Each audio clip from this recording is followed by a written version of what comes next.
사랑합니다. 인생의 꿈을 향해 나아가는 당신을 응원합니다. 행복한 사람은 있는 것을 사랑하고 불행한 사람은 없는 것을 사랑한다의 저자 레지나 브렛은 암을 극복하고 행복한 삶을 살아가고 있습니다. 그녀가 전하는 삶이라는 올림픽에서 금메달을 따는 법을 전해드립니다. 거의 매달 진흙탕 속에 빠진 듯한 기분에 휩싸이는 날이 있다. 그럴 때마다 여성 호르몬 불균형이나 생리전 증후군을 탓하곤 했는데 나이 50이 된 이후로는 호르몬 결핍 탓이라고 생각했다. 하지만 남자들도 이런 감정에 빠지는 경우가 있다고 하니 여성에게 국한된 얘기는 아닌 듯하다. 가장 좋아하는 가수 중에 한 사람인 제임스 테일러는 그녀가 우는 데는 이유가 있어 라는 노래를 불렀다. 나는 그 노래의 가사를 들을 때면 도와줄 사람이 없는데도 어딘가에 의지해야 하고 결국엔 가서는 안 되는 곳으로 달려가는 상황이 연상된다. 우리 모두가 그렇다. 헤어나오기 힘든 깊은 수렁이 우리들 모두의 마음속에 자리 잡고 있다. 그곳에 빠져 허우적거리고 있을 때 친구나 가족이 찾아와 좋은 일을 상기시켜주고 의지와 용기를 북돋워 주었으면 하는 마음의 진창이 저마다에게 있다. 나에겐 언제나 손쉽게 도움의 손을 내밀 수 있는 남편과 딸, 그리고 몇 명의 친구들이 있다. 하지만 늘 도움이 되지는 않는다.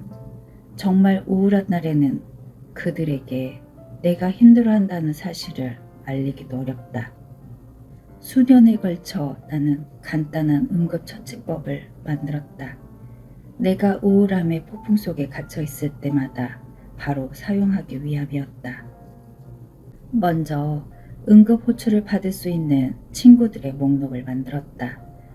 듣고 싶은 말만 해주거나 그 상황을 벗어날 수 있는 이런저런 조언을 해줄 수 있는 그런 사람이 아니다. 다들 알겠지만 이런 사람들은 큰 도움이 안 된다.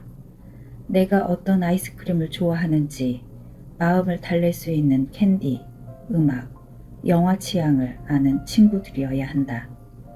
그 다음 보기 싫은 사람은 피하는 것이다. 특히 직장이라면 더 그렇다.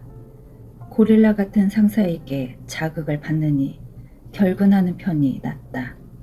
꼭 해야 할 일이 아니라면 굳이 그런 날 그 일을 해야 할 이유는 없다. 늦출 수 있는 일이라면 그날의 일정은 취소한다. 그리고 결혼, 경력, 자존감과 관련된 어떤 결정도 하지 않아야 한다. 우울감의 영향권 아래에 있는 날이다. 섣부른 판단은 하지 않느니만 못하다. 머리가 잠시 쉬도록 두는 것이다. 이런 날에 머리는 신뢰할 만한 장소가 아니다. 느낌을 과장하지 말자. 세상이 끝난 것이 아니다. 잠시 난기류를 만났을 뿐이다. 비행기는 안전하고 기장은 솜씨가 좋은 파일럿이다. 안전띠를 메고 좌석에 앉아 있는데 갑자기 하강기류를 타고 있을 뿐이다. 기다리면 이 또한 지나간다. 힘든 날이라는 것을 인정하자. 이런 날엔 나는 업무를 취소하고 정신적인 건강을 되찾으려고 한다. 다음 24시간을 위해 내 기준점을 낮추는 것을 허락한다. 내 친구 도는 나에게 이런 조언을 해준 적이 있다. 일어나서 옷을 입고 그리고 보여줘. 그렇게 삶에서 필수적인 것부터 다듬는 것이다. 일어나다. 이런 날에 무기력하게 누워있는 것은 독배를 마시는 것과 같다. 어쨌든 일어나서 하루를 마주 봐야 한다. 옷을 입어라. 머리 끝에서부터 발끝까지 잘 차려입어야 한다. 이것이 희망을 장전하는 길이다. 전 세계 가난한 여인들이 밝은 스카프, 요란한 목걸이, 반짝이는 장신구로 자신을 꾸미는 것도 이런 이유라고 나는 믿는다. 보여라. 삶의 대부분은 타인에게 나를 보여주는 것이다. 오늘도 나를 위한 날이다. 성공적이기 위해서는 할 수 있는 최선을 다해야 한다. 오늘이 다르고 내일도 달라야 한다. 내가 등장하는 하루가 엉망이 될 수는 없다. 이 모든 것을 할 수 있다면 삶의 올림픽에서 승자가 될 수 있다. 일어날 수 있다면 동메달이다. 옷을 차려입는다면 은메달이다. 등장할 수 있다면 금메달을 목에 거는 것이다. 위의 세 가지 일을 한 번이라도 해보라. 어떤 일이든 일어난다. 최악의 상황에 빠져 허우적거리고 있던 시절에도 나는 가장 좋은 글을 썼고 부모 노릇을 했으며 사랑도 했다. 나에게 이 세 가지 교훈을 가르쳐준 돈은 내가 이때껏 만난 사람 가운데 가장 행복한 사람이기도 하지만 가장 힘든 삶을 살아온 사람이기도 하다. 그는 만나는 모든 사람들에게 헤이요 라고 큰 소리로 인사하면서 보응을 한다. 그러고는 이렇게 덧붙인다. 천국에서 떨어져 나온 조각 같은 하루야.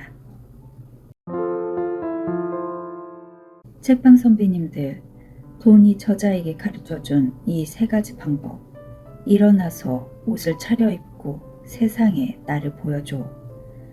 저자는 이 방법을 듣고 우울증이 호전되었고 삶이 행복한 천국으로 변했다고 말합니다.